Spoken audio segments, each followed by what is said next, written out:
Hello and welcome to Hank Games Without Hank. Today we have brought Ghent to the Europa League, to Swindon town. Who would have ever imagined a world in which the tiny county ground here in Swindon could host a Europa League game? It's fantastic, and look at the support for the Swoodly Poopers. Wonderful to see. We sell out every game. None of our opponents can say that. It's a beautiful, beautiful thing. Some people still taking their seats in the front, but yes, it's a sellout. So today we are going to play in Europe. This is a big competition for us, lots of money on the line. Every time we win is very good for our ability to get new players and grow the team even further. Our stars, of course, are John Green, Nay Bennett, and John Green. They'll be playing up front in a 4-4-2 formation today. I know that some of you guys don't like the 4-4-2, but you know what? All the other formations lead to 0-0 draws, so why don't we try this one today? If it doesn't work in the first half, we'll go to a 4-3-3. Today I'm going to talk about role models, I guess. That was one of the most upvoted things that you guys wanted me to talk about. Talk about how I see myself as a role model, whether I see myself as a role model, that kind of thing. I mean, I definitely see myself as a role model in the sense that, like whenever I'm, like all the time I think, I say to Sarah, like, if Nerd Fighters found out that, I did this terrible thing, they would be really mad at me. Oh, off the post! Oh, and a great save! Wow, a crazy first 5 minutes by this terrible thing. I usually, by the way, I don't mean like, murder or something. I just mean like something silly that I might do. Oh, look, it's Julie Strauss-Gable. Hey, hi, it's John Green. Hi, John Green. How are you? I'm good. You sound weird. Oh, I'm recording Swoodly Poopers videos. Hello. Do you want to just make this episode not about role models, but instead about my relationship, my editorial relationship with my publisher, Julie Strauss-Gable? What? Sure. Am I not one of your role models? No, it was about how I'm a role model, dummy. Oh, so it's fiction? I just had a bad cross. I'm not very good at this game. So, can you turn up your sound as loud as you can? You're like, I don't know how to do that.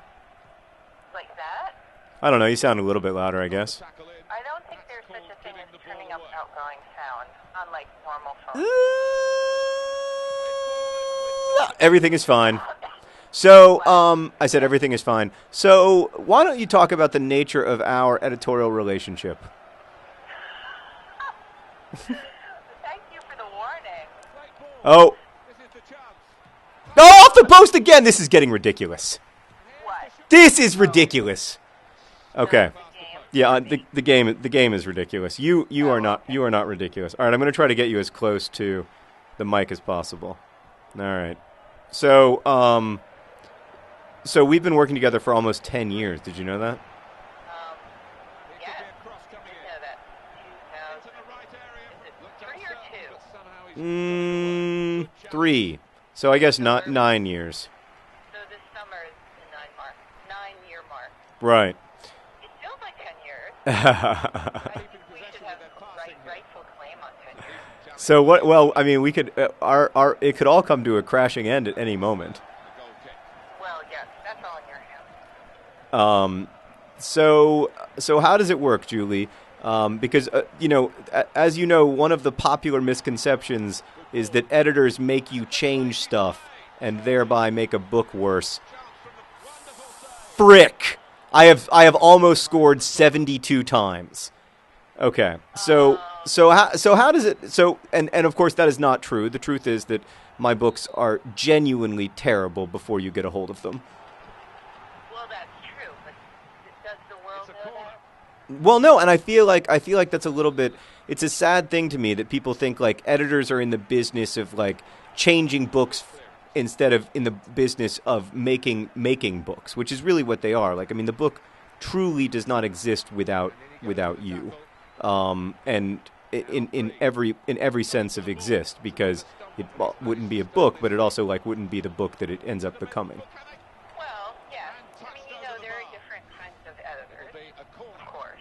Sure.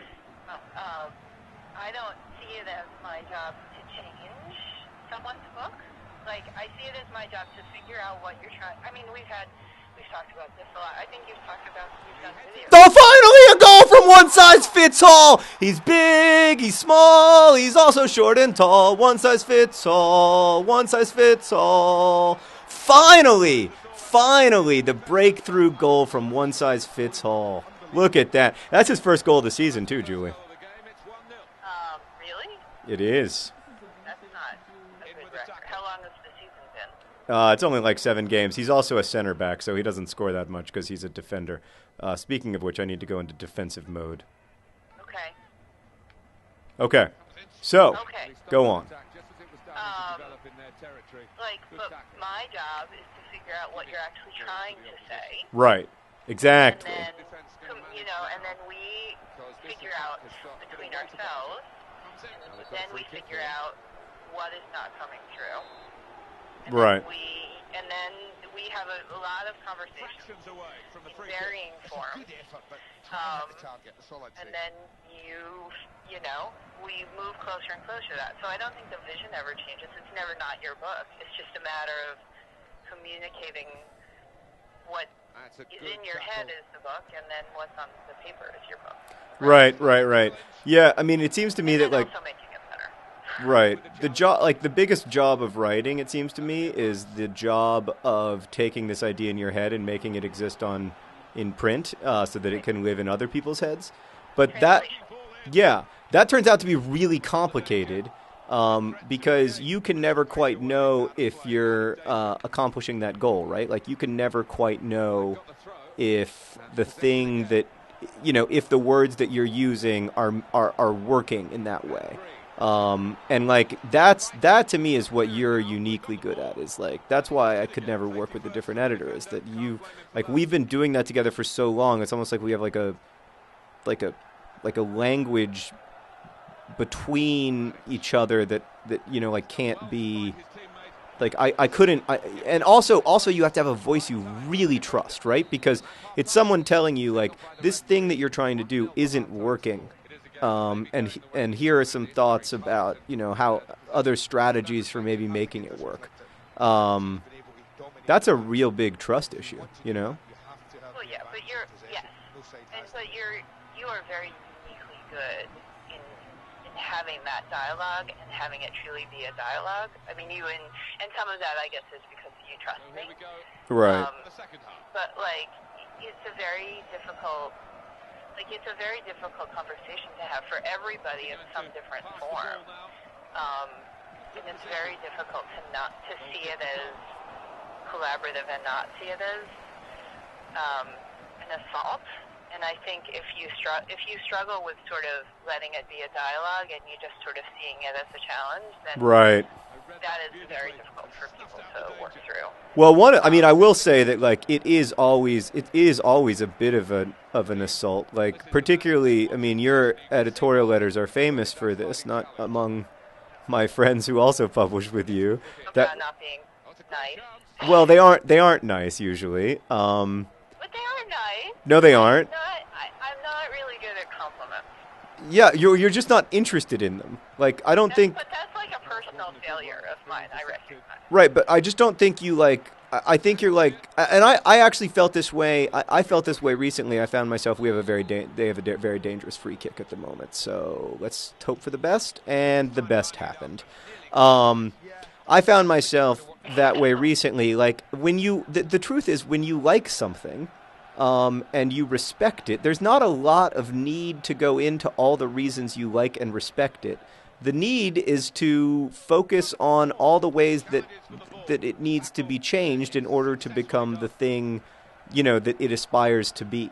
And that, like, I don't know. I kind of don't see anything wrong with that. That said, when I get an editorial letter from you, there is always a couple days of mourning, or it's mostly feeling like I can't do the things that you've asked me to do. Like, it's mostly, you're reading this 15-page letter that's incredibly detailed, and I'm just thinking, like, there's a lot of stuff here that I agree, like, that would be great to do, but I'm not a talented enough writer to do those things, and it's kind of mean of you to point out my lack of talent.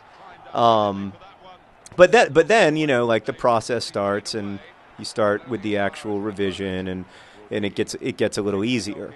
But I definitely at first I feel a little bit like, oh God, what am I gonna do?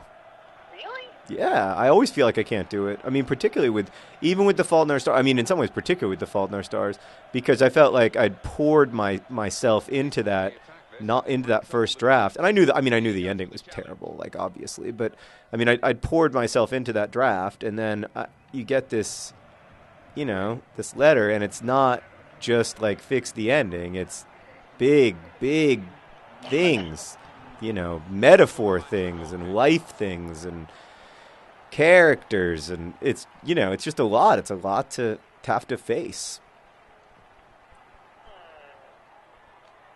True.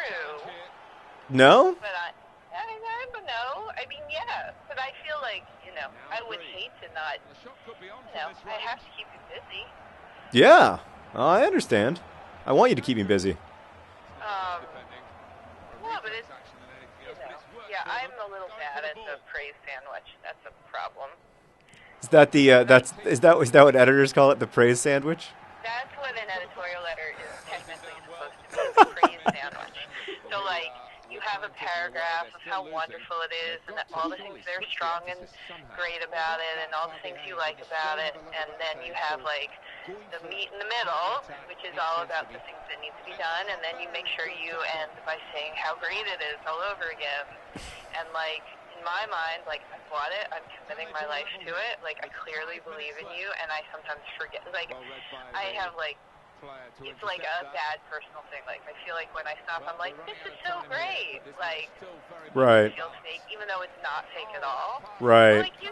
Like, I also am super bad at it with you, because you clearly know that I believe in your work, so it's not. But it doesn't. I mean, I don't know that, and I think in my supportful praise of how wonderful your work is, it bores you. It doesn't bore me, and if you want to tell me anytime how great it is, that would be fine. I do remember after, like, at some point in writing The Fault in Our Stars, I felt so insecure about that book, and like so scared, and I felt like people weren't. That's got to be a foul. I hope either John Green gets up, or I'm going to be very cranky. I have great news, Julie. We won, and our opponents are smelling their pits in shame. That was an interesting conversation. Would you like to continue it at another episode of Hank Games Without Hank? Sure. All right. For now, friends, best wishes.